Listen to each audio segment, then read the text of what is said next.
ശ്രീമതി സോയ ജോസഫ്, താങ്കളൊരു അധ്യാപികയാണ്, കോളേജ് അധ്യാപികയാണ്. അതുകൊണ്ട് തന്നെ ബസ്സിൽ പോകാം, കാറിൽ പോവാം, വേണമെങ്കിൽ ഫ്ലൈറ്റിലും പോവാം.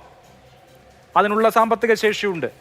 ഒരു പ്രിയദർശിനി ബസ് വരുമ്പോൾ കയറുന്നത് അത് സ്ത്രീ എന്ന നിലയിലുള്ള ഒരു അവകാശമായിട്ടല്ലേ, അതല്ലാതെ പൈസ എടുക്കാനില്ലാത്തത് കൊണ്ടല്ലല്ലോ. അപ്പോൾ ആ നിലയിൽ പ്രിയദർശിനി ബസ്സിനെ തങ്ങളുടെ ജെൻഡർ ഐഡന്റിറ്റിക്കുള്ള അംഗീകാരമായി കണ്ട്, അതിനെ അവകാശമായി കണ്ട് കയറിയ ആളുകളെ, ഇത്രയും നാൾ കയറിയ ആളുകളെ അവഹേളിക്കുന്ന പ്രസ്താവനയാണ് ഗതാഗത മന്ത്രിയുടെ വായിൽ നിന്നുണ്ടായതെന്ന് സോയയ്ക്ക് തോന്നുന്നുണ്ടോ? ഞാൻ അദ്ദേഹത്തിന്റെ നിങ്ങൾ കാണിച്ചിട്ടുള്ള പ്രസംഗത്തിന്റെ ഭാഗം മാത്രമല്ല, അതിലെ മുഴുവൻ വാചകങ്ങളും കേട്ടു. അദ്ദേഹം പിന്നീട് നടത്തിയ തിരുത്തലുകൾ കേട്ടു. പിന്നീട് 2-3 തവണയായി അദ്ദേഹം പറഞ്ഞിട്ടുള്ള കാര്യങ്ങൾ ശ്രദ്ധിച്ചു. ഇതിൽ വാസ്തവവിരുദ്ധമായിട്ടുള്ള എന്തെങ്കിലും കാര്യം പറഞ്ഞിട്ടുള്ളതായി എനിക്ക് തോന്നുന്നില്ല. എന്നെ സംബന്ധിച്ച് വളരെ വ്യക്തിപരമായി അറിയാവുന്ന, വളരെ വ്യക്തിപരമായ, ഒരു പക്ഷെ കേരള രാഷ്ട്രീയത്തിൽ നിന്ന് നിൽക്കുന്ന ഏതൊരു രാഷ്ട്രീയ നേതാവിനേക്കാളും എനിക്ക് അടുപ്പമുള്ള, പരിചയമുള്ള, അദ്ദേഹത്തിന്റെ നിലപാടുകളോട്, ബോധ്യങ്ങളോടൊക്കെ വളരെ കൃത്യമായി അറിയുന്ന ഒരാൾ കൂടിയാണ് ഞാൻ. അത് തീർച്ചയായും അഡ്മിറ്റ് ചെയ്തുകൊണ്ട് തന്നെയാണ് സംസാരിക്കുന്നത്. ഞാനിപ്പോ ചർച്ചയ്ക്ക് കയറുന്നതിന് തൊട്ട് മുൻപ് കൂടി മിനിസ്റ്ററെ വിളിച്ച് സംസാരിക്കുക കൂടിയുണ്ടായി. അപ്പൊ ആദ്യം തന്നെ അദ്ദേഹം പറയുന്നൊരു കാര്യം, എന്റെ ഭാഗത്തു നിന്ന് പറ്റിയ ഏതെങ്കിലും തരത്തിൽ അദ്ദേഹം ഈ പറയുന്നത് പോലെ, നിങ്ങൾ ഈ പറഞ്ഞു വെക്കുന്നത് പോലെ ആളുകളെ അവഹേളിക്കുക, അതിൽ കയറിയ മനുഷ്യരെ മുഴുവൻ അവഹേളിക്കാനായിരുന്നെങ്കിൽ ഇത്തരം ഒരു പദ്ധതി കൊണ്ടുവരികയോ അല്ലെങ്കിൽ ആ പദ്ധതിക്ക് വേണ്ടി സർക്കാരിനുണ്ടാകുന്ന വലിയ ബാധ്യതകളുണ്ട്, പ്രശ്നങ്ങളുണ്ട്. ഇതൊന്നും ഈ പദ്ധതി കൊണ്ടുവരുമ്പോൾ തന്നെ ഏറ്റവും നല്ല രീതിയിൽ പദ്ധതി കൊണ്ടുവന്ന ശേഷം അങ്ങനെ പറയാൻ പാടില്ല എന്നുള്ളതാണല്ലോ അതിലെ പ്രാഥമികമായ കാര്യം. ഇവിടെ ഇപ്പോ ശ്രീമതി സോയ പറഞ്ഞു വസ്തുതാവിരുദ്ധമായി മന്ത്രിയുടെ ഭാഗത്ത് ഒരു പരാമർശവും ഉണ്ടായില്ല എന്ന്. നോക്കൂ, ഇപ്പോൾ കേരളത്തിലെ ജനങ്ങളുടെ ബിഹേവിയർ എന്ന് പറയുന്നത് പണക്കാരൻ പാവപ്പെട്ടവനായിട്ടും, പണക്കാരൻ അതുപോലെ പാവപ്പെട്ടവൻ പണക്കാരനായിട്ടും ഒക്കെ അഭിനയിക്കുക എന്നുള്ളതാണ്. അങ്ങനെ കേരളത്തിൽ ഏതെങ്കിലും ബിഹേവിയറൽ സയൻസ് സ്റ്റഡീസ് നടന്നിട്ടുണ്ടോ? അങ്ങനെ കേരളീയ ജനതയുടെ ഒരു പൊതു സ്വഭാവം എന്ന് പറയുന്നത് പാവപ്പെട്ട ആള് ഞാൻ വലിയ പണക്കാരനാണെന്ന് അഭിനയിക്കുകയും അതേസമയം തന്നെ നേരെ തിരിച്ചു നോക്കുക, അങ്ങനെയൊക്കെ ഏത് സ്റ്റഡീസിന്റെ അടിസ്ഥാനത്തിലാണ് മന്ത്രി അങ്ങനെ പറയുന്നത്? അതുപോലെ തന്നെ ഈ ബസ് കയറുന്ന ആളുകൾ അവർ കുട്ടികളെ പഠിപ്പിക്കുന്നത് സ്വകാര്യ സ്കൂളുകളിലാണ്. കേരളത്തിലെ പൊതുവിദ്യാലയങ്ങൾ, പെയ്ഡഡ് സ്കൂളുകളിലും സർക്കാർ സ്കൂളുകളിലും അപ്പോൾ ആരും കുട്ടികളെ ചേർക്കുന്നില്ലേ? ഏത് സ്റ്റാറ്റിസ്റ്റിക്സിന്റെ അടിസ്ഥാനത്തിലാണ് സ്വകാര്യ സ്കൂളുകളിൽ ഫീസ് കൊടുക്കേണ്ട സ്കൂളുകളിലാണ് ഈ യാത്രക്കാരായ ആളുകൾ കയറിയ യാത്രക്കാരുടെ മക്കളെ പഠിപ്പിക്കുന്നതെന്ന് പറയുന്നത് എന്ത് അടിസ്ഥാനത്തിലാണ്? അല്ല, അത് കേരളത്തിന്റെ ഒരു പൊതുചിത്രം നമുക്കൊക്കെ അറിയാവുന്നതാണ്. ഇത് നമ്മൾ വെറുതെ കണ്ണടച്ചിരുട്ടാക്കിയത് കൊണ്ട് കാര്യമില്ല. അദ്ദേഹം പറഞ്ഞു വെക്കുന്ന, ഇപ്പൊ കഴിഞ്ഞ സർക്കാരിന്റെ കാലത്ത് നമ്മൾ ഏറ്റവും കൂടുതൽ ചർച്ച ചെയ്തൊരു വാചകമായിരുന്നു അതിദാരിദ്ര്യ വിമുക്ത കേരളം എന്ന് കൊട്ടിഘോഷിക്കപ്പെട്ട ഒരു സ്ഥലത്താണ് നമ്മൾ നിൽക്കുന്നത്. അദ്ദേഹം പറഞ്ഞു വെച്ചിട്ടുള്ള, നിങ്ങൾ ഈ കാണിച്ച ആ വൈറ്റിനപ്പുറത്തേക്ക് അദ്ദേഹം പറഞ്ഞു വെച്ചൊരു വസ്തുതയുണ്ട്. കേരളത്തിലെ കുടുംബിനികളുടെ കൈകളിലേക്ക് പണം എത്തുന്നില്ല എന്ന് പറയുന്ന ഒരു വാചകം അദ്ദേഹം പറഞ്ഞു വെച്ചു. നിങ്ങളത് കേട്ട് കാണില്ല, എനിക്ക് കേട്ടിട്ടുണ്ടോ എന്നും എനിക്കറിയില്ല.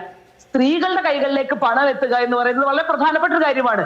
അത് പുരുഷന്മാരുടെ കയ്യിൽ പണമുണ്ടോ അല്ലെങ്കിൽ കുടുംബനാഥന്റെ കയ്യിൽ പണമുണ്ടോ എന്നുള്ളതല്ല. സ്ത്രീകളുടെ കൈകളിലേക്ക് പണം എത്തുക എന്ന് പറയുന്നത് വളരെ സ്ട്രെസ്ഡ് ആയിട്ട്, അല്ലെങ്കിൽ കേരളത്തിലെ സ്ത്രീകളെ സംബന്ധിച്ച് അതൊരു വലിയ ചോദ്യമായി നിൽക്കുന്ന ഒരു കാര്യം തന്നെയാണ്. അത് നിങ്ങൾക്ക് ആർക്കും തർക്കം ഉണ്ടാവുമെന്ന് ഞാൻ കരുതുന്നില്ല. കാരണം പുരുഷന്റെ കയ്യിലെ പണമല്ല, കാരണം ബഹുഭൂരിപക്ഷം സ്ത്രീകളും അൺഎംപ്ലോയിഡ് ആയിട്ടുള്ള ആളുകളുണ്ട്. അത്തരത്തിൽ സ്ത്രീകളുടെ കൈകളിലേക്ക് പണം എത്തുക, അത്തരത്തിലുള്ള സ്ത്രീകളെ, പണം ഇല്ലാത്ത സ്ത്രീകളെ ഈ പറയുന്ന പ്രിയദർശിനിയുമായി ബന്ധപ്പെട്ട് അല്ലെങ്കിൽ അവരുടെ മൊബിലിറ്റിയുമായൊക്കെ ബന്ധപ്പെട്ട് വലിയ മുന്നേറ്റം കൊണ്ടുവരാൻ പ്രിയദർശിനിക്ക് കഴിഞ്ഞു എന്നുള്ള കാര്യത്തിൽ യാതൊരു സംശയവുമില്ല. ദാരിദ്ര്യം ഉള്ളതുകൊണ്ടാണല്ലോ. എന്തെങ്കിലും തരത്തിൽ പ്രയാസമുള്ള ആളുകളാണെങ്കിൽ അല്ലെങ്കിൽ പ്രയാസമില്ലാത്ത ആളുകളാണെങ്കിൽ ഈ തിക്കിലും തിരക്കിലും പെട്ടെന്ന് ആ ബസ്സിലേക്ക് ഓടിക്കയറില്ല.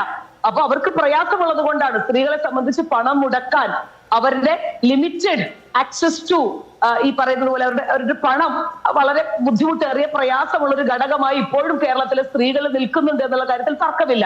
പിന്നെ രണ്ടാമത് ചോദിച്ച ചോദ്യം, എവിടെ നിന്നാണ് സ്വകാര്യ സ്കൂളിന്റെയും അല്ലെങ്കിൽ സർക്കാർ സ്കൂളിന്റെയും ഒക്കെ കണക്കിട്ടുന്ന കേരളത്തിലെ സർക്കാർ സ്കൂളുകളുടെ എണ്ണം, സർക്കാർ സ്കൂളുകളിൽ എൻറോൾ ചെയ്യുന്ന കുട്ടികളുടെ എണ്ണം, സ്വകാര്യ സ്കൂളുകളുടെ എണ്ണം, സ്വകാര്യ സ്കൂളുകളിൽ എൻറോൾ ചെയ്യപ്പെടുന്ന കുട്ടികളുടെ എണ്ണവും കൃത്യമായി സർക്കാർ സ്കൂളിനതിനേക്കാൾ ഇരട്ടിയാണ് എന്നുള്ളതൊരു യാഥാർത്ഥ്യമാണ്. അതിൽ സംശയം ഉണ്ടാവും. ഇരട്ടിയാണ്. അത് ഏത് കണക്കെടുത്ത് നിങ്ങൾ പരിശോധിച്ചാലും നിങ്ങൾക്ക് കാണാൻ കഴിയുന്ന കാര്യമാണ്. എനിക്കിതിൽ യാതൊരു സംശയവുമില്ല. ഇതൊക്കെ ഏത് സെൻസസ് ആണ്, ഏത് സ്റ്റാറ്റിസ്റ്റിക്സ് ആണെന്നൊക്കെ ചോദിച്ചാൽ കേരളത്തിൽ കൃത്യമായ അത്ര ഒരു കണക്കുണ്ട്. നിങ്ങൾ വിദ്യാഭ്യാസ വകുപ്പിന്റെ കീഴിൽ പോയി അന്വേഷിച്ചാൽ മതി. കേരളത്തിൽ പകുതി ഗവൺമെന്റ് സംവിധാനങ്ങളിൽ വിദ്യാഭ്യാസം ചെയ്യുമ്പോൾ അതിന്റെ ഇരട്ടിയാണ്. എന്തുകൊണ്ടാണത് സംഭവിക്കുന്നത്? ഇപ്പൊ നിങ്ങൾ പറഞ്ഞു അദ്ദേഹം എന്തുകൊണ്ടാണ് സംഭവിക്കുന്നത്? കേരളത്തിലെ സർക്കാർ വിദ്യാലയങ്ങൾ അല്ലെങ്കിൽ പൊതുവിദ്യാഭ്യാസം, സർക്കാർ എയ്ഡഡ് വിദ്യാഭ്യാസം നിലവാര തകർച്ച നേരിടുന്നത് കൊണ്ടാണോ? ഈ ബസ്സിൽ ഇടിച്ചു കയറുന്ന, ആശുപത്രിയിൽ പോകാൻ വേണ്ടി സ്വകാര്യ ആശുപത്രികളെ ഒഴിവാക്കി സർക്കാർ ആശുപത്രികളെ ആശ്രയിക്കുന്ന ജനവിഭാഗങ്ങൾ അവരുടെ മക്കളെ അൺഎയ്ഡഡ് സ്കൂളുകളിൽ അയക്കുന്നത് കേരളത്തിലെ പൊതുവിദ്യാഭ്യാസത്തിന് ഒരു വിലയില്ലാത്തത് കൊണ്ടോ മൂല്യമില്ലാത്തത് കൊണ്ടാണോ? എനിക്കറിയില്ല, ഞാൻ ചോദിക്കാം. അല്ല, അഭിലാഷിന് മനസ്സിലാവാത്തതെന്ന് എനിക്കറിയില്ല. അതിന്റെ കണക്കുകൾ തന്നെ അതിന്റെ ഉത്തരം പറയുമല്ലോ.